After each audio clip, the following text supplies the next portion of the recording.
Yes. Again, good morning, student and the teachers. Just second phase of the class just going to start. आप लोगों ने कहा कि थोड़ी सी मुझे पीछे हैं और my health does not permit to continue like you. Even though I am ready for all. So many are waiting me. I am very grateful to you. It is giving more pleasure to me because the teaching is my hobby. So अच्छा, तो मैंने इससे पहले Newton's law में आने वाले 3 formulas को trade किया। आपने देखा कि कितना इसमें मैथमेटिक्स यूज होता है। कैलकुलस का भी होता है, ट्रिग्नोमेट्री मैंने कहा था उसका होता है, कोऑर्डिनेट ज्योमेट्री भी होता है। सारी चीज़ों का कॉम्बिनेशन करना पड़ता है और डिटर्मिनेशन एक जज्बा, determination, great determination should be with you, और एक जज्बा आपके साथ होनी चाहिए और इसमें बहुत इंटरेस्ट आपको मिलेंगे। शायद अभी तक उस ढंग की बात नहीं, जैसे इंटरेस्ट नहीं हुआ। और मैं जब से यहाँ आ रहा हूँ आप लोगों के एमोंग बीच में, स्टूडेंट का ही प्रॉब्लम होता है कि मैथमेटिक्स तो थोड़ा समझ भी जाते हैं, लेकिन फिजिक्स और केमिस्ट्री प्रॉब्लम। एक नोट टाइप करना है, डोंट प्ले, नोट मत लिखिए, the time is for over.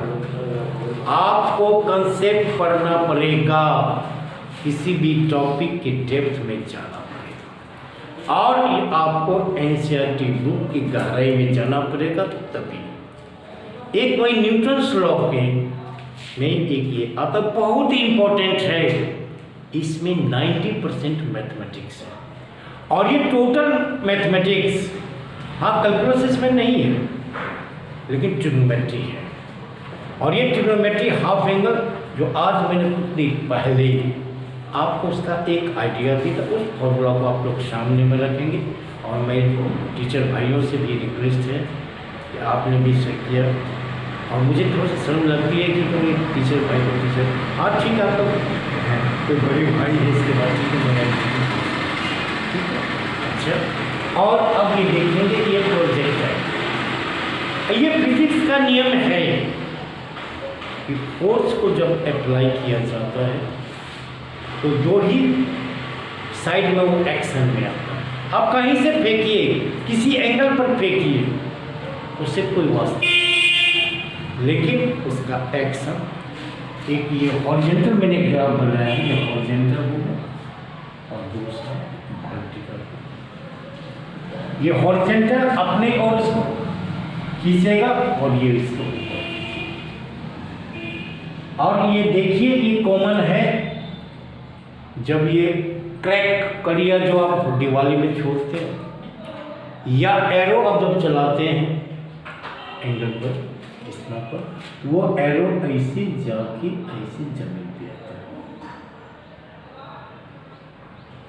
अब ये सवाल होता है कि ये ऐसा हुआ क्यों, इसको तो सीधे ही जाना चाहिए, तो फिर ये ना इधर गया ना इधर गया, इस रूप से मुड़ते मुड़ते फिर नीचे आ गया। ऐसी बात हो तो ऊपर क्यों गया और कहाँ से वो नीचे आएगा, उसका कारण क्या हो, कुछ सवाल आपके दिमाग में ये उठेगी कि ये थोड़ा देर ऊपर गया फिर मैक्सिमम पर फिर वो नीचे गिरने लगा, तो आखिर ये ऊपर किस बात से गया फिर वो नीचे किस बात से आ रही, उसके पीछे लॉजिक क्या है। डायग्राम बना दिया देखने से काम नहीं हुआ।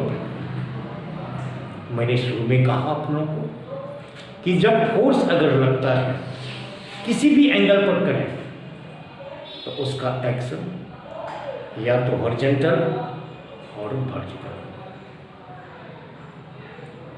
अगर हॉरिजॉन्टल फेंके तो सिर्फ हॉरिजॉन्टल ही जाएगा, वर्टिकल जब फेंके तो वर्टिकल ही जाएगा, लेकिन वर्टिकल और हॉरिजॉन्टल के बीच में अगर आपने फेंका उस फोर्स को या उस वेलोसिटी को टूटना होगा। वो एक हॉरिजॉन्टल में टूटेगा, एक्शन में आएगा, और एक वर्टिकल में। ये आप वेक्टर के चैप्टर में पढ़े होंगे, थोड़ी सी माइंड कीजिए। वेक्टर जब मैंने बताया था उसमें आपको बतलाया था वहाँ or cos theta, or sine theta. आप सवाल तक थीटा, इसका तो प्रूफ अभी हम नहीं दे पाएंगे, पहले मैं दे चुका। तो थोड़ी सी ध्यान रखेंगे कि जो एंगल थीटा के साथ होगा, सॉरी जो वेज थीटा के साथ होगा वह आर कॉस थीटा और अपोजिट आर साइन थीटा। अब आप देखिए ये जो एक्स एक्सिस है और ये वाई एक्सिस, इसके मीटिंग पॉइंट को हम ओरिजिन करते हैं और every measurement is done from the origin. सारे कैलकुलेशन यहीं से ऑरिजिन से होगा और ये ऑरिजिन आपने कोऑर्डिनेट ज्योमेट्री में पढ़ा होगा और ये कोऑर्डिनेट ज्योमेट्री का भी यहाँ एप्लीकेशन और ट्रिग्नोमेट्री का मेजर है। अब देखें, अगर आप लोगों से जिन्होंने नहीं पढ़ा होगा तो सॉरी, मैं क्या कर सकता हूँ, लेकिन फिर भी उसका कुछ फॉर्मूला आपको बताते चलूँगा, ठीक है। अब बात को मेरी समझिए, क्योंकि किसी ने एक स्टोन को, पत्थर को इस थीटा एंगल पर फेंका और उसका फेंकने का इनिशियल वेलोसिटी, तो मैंने कहा कि action will come in a function along x-axis, along y-axis. Along x-axis इधर और इधर। अब दिखना पड़ेगा, हमने तो एक बार थ्रो कर दिया, फोर्स तो खत्म हो गया, तो आगे क्या क्या उनको सामना करना पड़ेगा ये ध्यान रखना पड़ेगा। और आप आसानी से इस बात को समझेंगे, यहाँ थ्रो करने के बाद हॉरिजॉन्टल में कोई एक्सटर्नल फोर्स नहीं है, जितना फोर्स से किया उसी फोर्स से आगे बढ़ेगा, लेकिन इसके साथ अंडर ग्रेविटी इधर इसको नीचे फोर्स लगेगा ऐसे। तो क्या कर, ये जा रहा है ऊपर, अब फोर्स कर रहा है नीचे, कारण क्या होगा, वेलोसिटी घटेगा। आप इसका एग्जाम्पल देखिए, पत्थर को आप थ्रो करते हैं आसमान में, तो देखिए उसका वेलोसिटी धीरे धीरे धीरे घटता है और एक ऐसा पॉइंट आ जाता है जब वेलोसिटी 0 हो जाता है तो वो नीचे गिरना शुरू होता है। इसके अंदर एक एक्सटर्नल फोर्स लग रहा है, इसके अंदर हॉरिजॉन्टल में कोई एक्सटर्नल फोर्स नहीं लग रहा। अगर एक्सटर्नल फोर्स नहीं है तो एक्सेलरेशन नहीं है, तो इसका जो डिस्टेंस होगा ut। अगर डिस्टेंस निकालने का मौका मुझे मिला, s = ut, हाफ at² नहीं देंगे क्योंकि इधर कोई एक्सेलरेशन नहीं है। आप सोचे क्यों एक्सेलरेशन नहीं है, इधर कोई फोर्स नहीं लग रहा है, where there is a force there is acceleration, लेकिन इधर एक्सेलरेशन नहीं है क्योंकि ग्रेविटी इसको। Now this is a range of u² sin 2 theta by g. One question will come, for given velocity neither increasing nor decreasing and g already constant, we can write like this. We can write r this u² g or into sin 2 theta.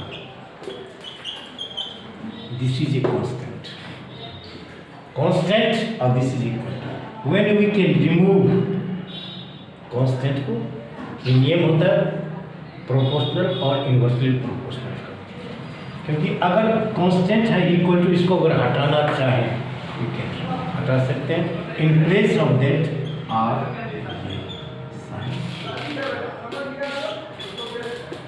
अगर ये sin 2 theta का value बढ़ेगा तब r का value बढ़ेगा, उल्टा नहीं, r का वैल्यू बढ़ेगा तो sin 2 थीटा इस समय होगा। इस समय भी इनकम और एक्सपेंडिचर बताएंगे, ये इस पर निर्भर करता है, ये बढ़ेंगे r भी बढ़ेगा, ये घटेंगे ये नहीं, proportional. So for maximum range यहाँ लिखिएगा फॉर मैक्सिमम रेंज। तो क्या है, साइन थीटा टू थीटा को मैक्सिमम होना पड़ेगा। साइन टू थीटा क्या हो जाएगा, मैक्सिमम।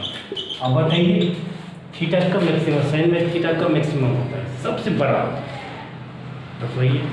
और I think you know that, आप जानते हैं, और स्ट्राइक नहीं बिलीव करो, साइन का सबसे बड़ा वैल्यू कितना होता है? 90। Yes, sine 91। मैंने 1 बोली तब साइन 90, कि साइन का सबसे बड़ा वैल्यू होता है ना, साइन टू थीटा। देखिए sine two theta equal to हो जाएगा इक्वल टू 1 मैक्सिमम, और ये sine two theta equal to 9 5/2 90 मत लिखिएगा, 11 में 90 नहीं लिखा जाता है, ये रेडियन में आपको लिखना पड़ेगा। देखिए अब क्या हो जाएगा, तो साइन साइन कर जाएगा, 2 theta equal to 2 theta equal to 5/2 और थीटा इक्वल टू 5/4। अगर वो 45 डिग्री पर फेंका जाता है एग्जैक्ट, तो मैक्सिमम रेंज पर कवर कर, इससे बढ़ेगा तो फिर घट जाएगा, घटेगा। This is the final.